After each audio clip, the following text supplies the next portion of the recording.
Okey, Assalamualaikum warahmatullahi wabarakatuh.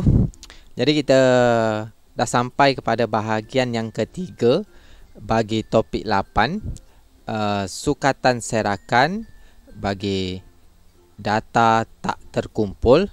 Jadi bagi bahagian yang ketiga ini, daripada 8 bahagian, ini ada 8 bahagian topik ini. Bahagian yang ketiga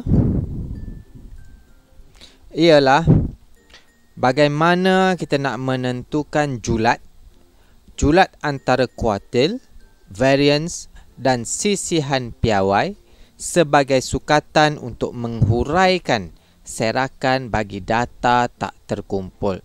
Jadi sebelum ini saya bagi tahu awak akan belajar 4 perkara ini: julat antara kuartil, variance dan sisihan piawai. Maka bahagian ini adalah bahagiannya. Jadi bahagian ini sangat penting, asas bagaimana awak nak mencari julat antara kuartil, variance dan juga sisihan piawai. Okey, kepada yang dah subscribe, terima kasih Safakri ucapkan. Mana yang belum subscribe, boleh tekan button subscribe di bawah. Terima kasih juga. Okey, jadi terus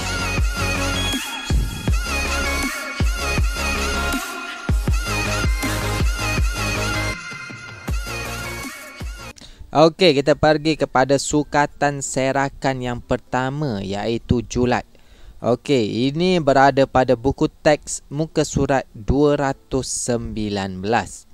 Okey, dia bagi tahu di situ julat bagi suatu set data tak terkumpul ialah beza antara nilai cerapan terbesar dengan nilai cerapan terkecil. Okey, macam pernah buat kan sebelum ini kan, cerapan terbesar, cerapan terkecil kan?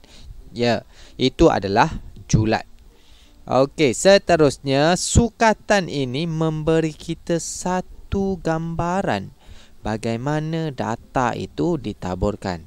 Jadi kita dah tengok tadi julat yang besar, dia perbezaan dia luas kan? Data itu ditaburkan dengan luas. Kalau perbezaan kecil, data itu ditaburkan lebih rapat-rapat. Okey, dan yang ketiga, sebagai contoh dalam ujian bahasa Melayu, suatu kelas mempunyai julat markah yang lebih besar. Dia bermaksud kebolehan murid dalam kelas berkenaan adalah sangat berbeza. Contoh, seorang itu dapat 90 dan ada cerapan yang paling kecil, seorang itu dapat 40. Jadi perbezaan itu adalah 50 dan markah 90 dengan 40 itu adalah kebolehan murid yang berbeza. Ada yang lebih advance, ada yang kurang advance. Itu maksud dia julat yang besar bagi situasi ini. Sama juga dengan julat yang kecil. Contohnya 91 dengan 80. Beza dia 11 saja. 11. Jadi 91 dengan 80 itu macam A lah kan? A. Jadi kebolehan itu lebih kurang sahaja. Itu maksud dia bagi situasi ini. Jadi julat adalah nilai cerapan terbesar ditolakkan dengan nilai cerapan yang terkecil. Yang paling besar ditolakkan dengan nilai yang paling kecil. Itu adalah julat. Jadi terus kita pergi kepada contoh yang ketiga, menentukan julat daripada set data. Buku teks masih lagi muka surat 219. Jadi contohnya diberi set data 34, 23, 14, 26, 40, 25, 20. Tentukan julat bagi set data ini. Kita dah tahu tadi, julat adalah cerapan terbesar tolakkan dengan cerapan terkecil. Jadi kita kena cari cerapan terbesar dia 40 daripada data ini. 40 yang paling besar, yang paling kecil ialah 14. Jadi julatnya adalah 40 tolak 14, kita akan dapat 26. Jadi julat bagi set data ini ialah 26. Okey, contoh 4 pula, kita nak menentukan julat daripada jadual kekerapan. Okey, ini ialah jadual kekerapan. Tadi dalam bentuk susunan penyenaraian set. Yang ini dalam bentuk jadual kekerapan. Buku teks masih lagi muka surat 219. Jadi ini jadual berikut menunjukkan skor bagi sekumpulan murid dalam suatu kuis kimia. Jadi 3 orang murid mendapat skor 2, 5 orang dapat skor 3, 12 dapat skor 6 dan seterusnya. Akhir sekali 3 orang murid mendapat skor 8. Jadi nak kira julat, nak kira julat, jadi kita cari skor yang paling kecil, iaitu cerapan terkecil, iaitu 2. Skor yang paling besar iaitu 8, sebab ada 3 orang yang dapat 8, 3 orang juga dapat 2. Kalau sini kosong, skor terkecil dia ialah 3, dia bukan 2, sebab tak ada orang yang dapat skor 2. Itu maksud dia. Jadi ada cerapan pada skor 2, maksudnya cerapan terkecil dia ialah 2. Dan julat bagi jadual kekerapan ini 8 tolak 2 sama dengan 6. Okey, itu ialah julat. Nilai cerapan terbesar ditolakkan dengan nilai cerapan yang terkecil.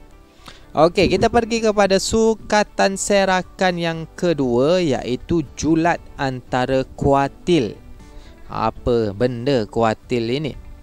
Okey, kuartil ini kuarter lah, kuarter per 4. Okey, untuk menentukan julat antara kuartil, data mestilah disusun mengikut tertib menaik. Okey, ini optional lah, ini optional. Nak secara menurun pun boleh, tetapi kalau kita buat secara menurun, kuartil dia itu juga terbalik jadinya. Kuartil dia pun terbalik jadinya. Jadi lebih bagus kita guna dengan tertib menaik. Jadi dia ikut urutan sahaja. Disarankan susun ikut tertib menaik. Okey, jadi kuartil pertama Q1, Q1 kecil bawah. Kecil bawah ini Q1, kita panggil dia kuartil pertama. Sebab itu kalau kita susun secara menurun, Q1 ini dah berada di kawasan lain.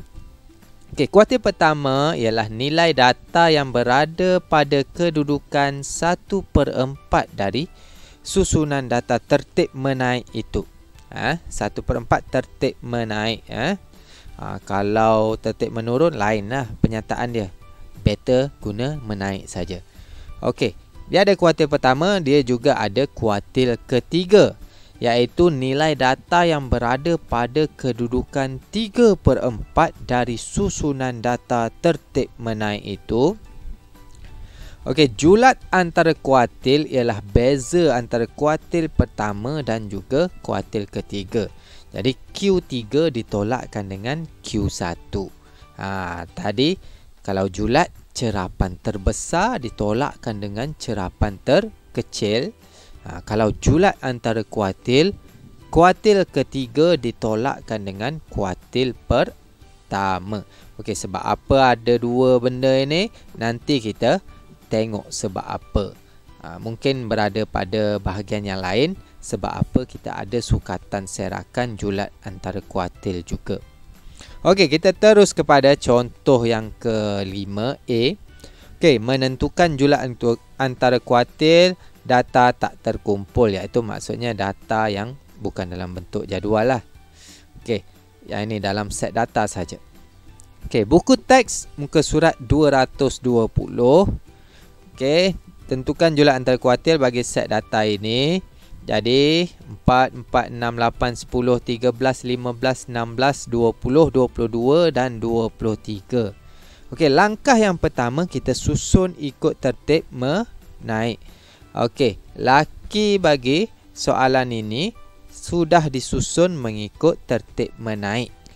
Kalau soalan set data ini tak disusun mengikut tertib, jadi awak kena susun balik mengikut tertib menaik lebih senang. Okey, itu langkah pertama. Okey, langkah kedua, kita tentukan median. Pada bahagian yang pertama tadi, saya bagi tahu median iaitu sukatan kecenderungan memusat. Median iaitu nilai di tengah-tengah. Jadi bilangan data dia adalah 11. Bilangan data dia ialah 11. Iaitu ganjil. Jadi kita nak tentukan kedudukan median ini. Bilangan data ditambahkan dengan 1 dibahagikan dengan 2. Jadi kedudukan median itu 11 sebab jumlah dia 11 tambah 1 dibahagikan dengan 2, 12 bahagi 2, 6. Jadi kedudukan median adalah pada kedudukan ke-6. Kedudukan median berada pada kedudukan ke-6 dalam set data ini. Jadi ini set data ini, kedudukan ke-6, 1, 2, 3, 4, 5, 6. Jadi median dia ialah 13. Median dia ialah 13. Jadi median dia 13, kita nak cari kuartil pertama dan kuartil ketiga. Jadi kita tengok sini, median ini memisahkan ke kiri separuh, ke kanan separuh. Jadi dia memisahkan antara dua bahagian ini. Okey. Bahagian yang kiri ada 5 data, bahagian ke kanan pula ada juga 5 data. Kita tengok median ini tengah-tengah memisahkan data yang sama banyak. Sebab itu kita panggil dia di tengah-tengah median. Okey, kedudukan Q1 dan Q3 kita boleh kira bilangan data tambah 1 dibahagikan dengan 2. 5 tambah 1 dibahagikan dengan 2 iaitu 3. Kedudukan ketiga dari asal. Okey, maka kedudukan Q1 itu kita kira 1, 2, 3. Maksudnya 6 ini ialah Q1. Okey. Jadi untuk Q3 sama juga, kita start dari awal sini. 1, 2, 3. 20 ini ialah Q3. Q3 ini adalah kuartil ketiga.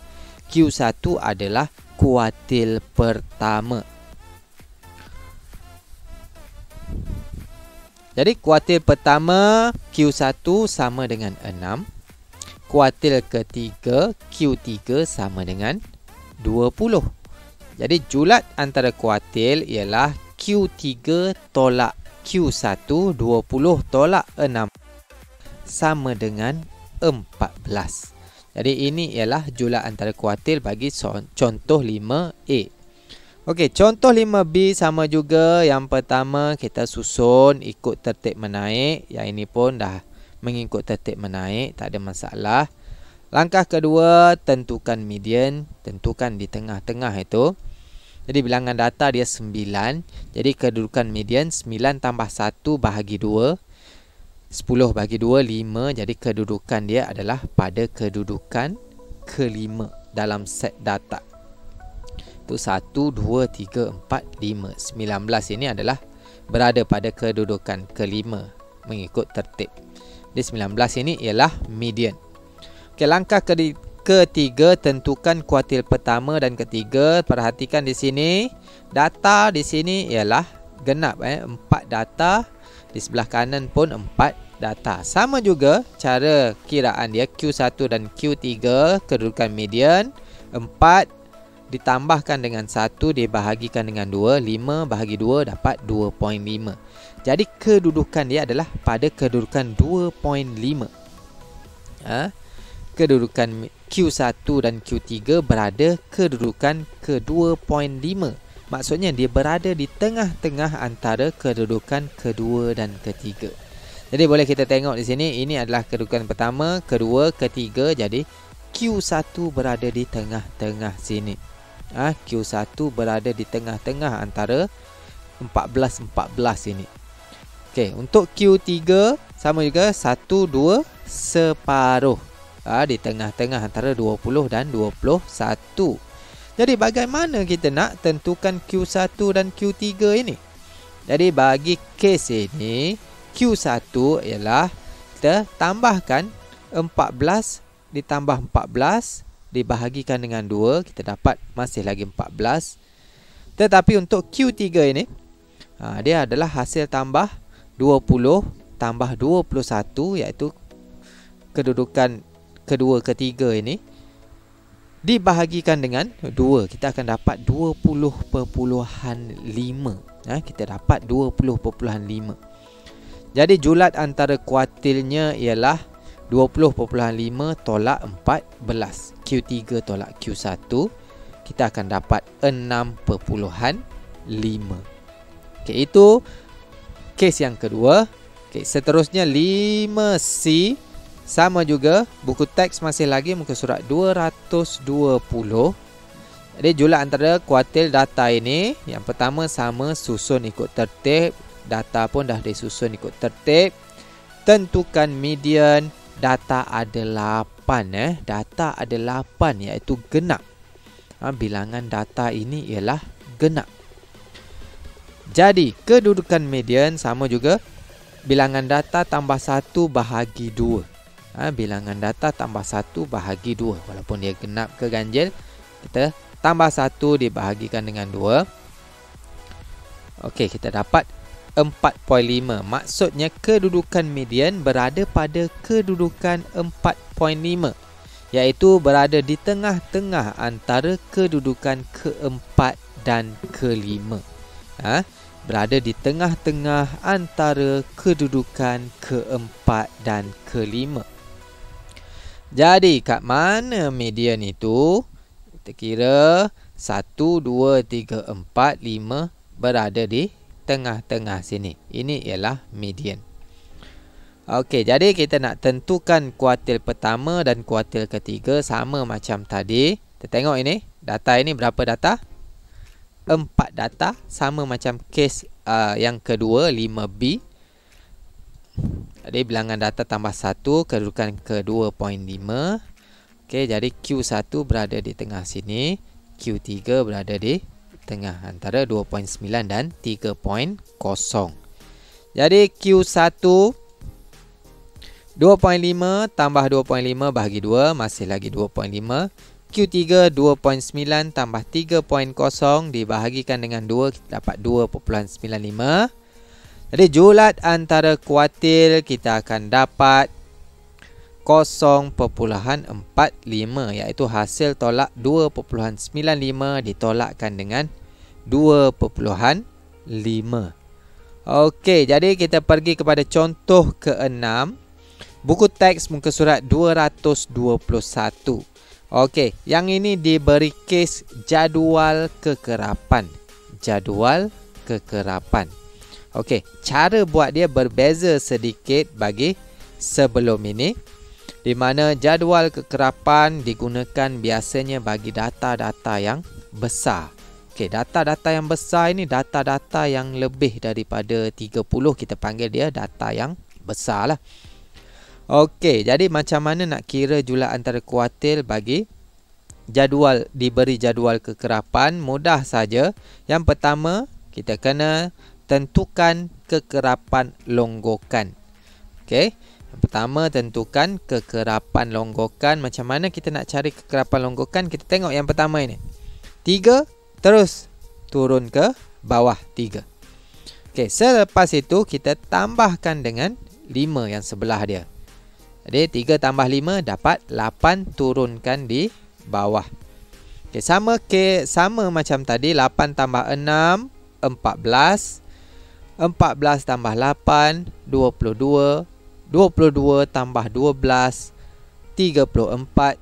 34 tambah 7 41, dan akhir sekali 41 tambah 3 44. Ini ialah kekerapan longgokan.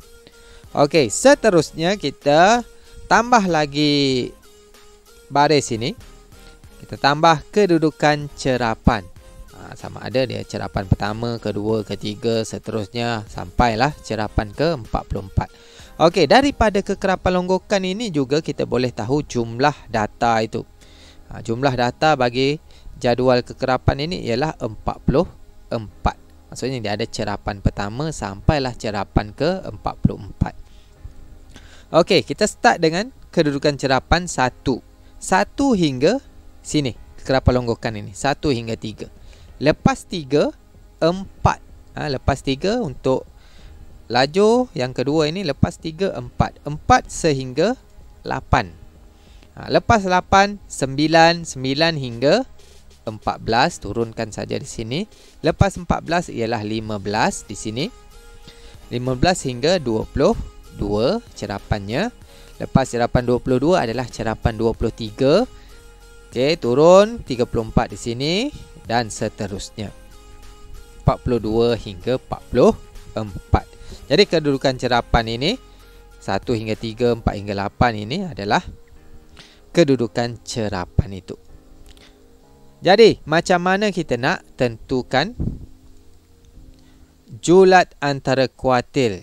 Jadi, kita nak tentukan julat antara kuartil, kita kena tahu Q1 dan juga Q3. Q1 ialah cerapan ke-1/4 didarabkan dengan jumlah data di sini. 1/4 didarabkan dengan jumlah data 44. Jadi Q1 berada pada cerapan ke-11 dan Q3 berada pada cerapan ke-33. Okey, cerapan ke-11 berada di kawasan sini. Maksudnya 9, 10, 11, 12, 13, 14. Itu kedudukan cerapan. Kedudukan cerapan ke-11 di kawasan sini dengan skor 4. Cerapan 33 berada di kawasan sini dengan skor 6.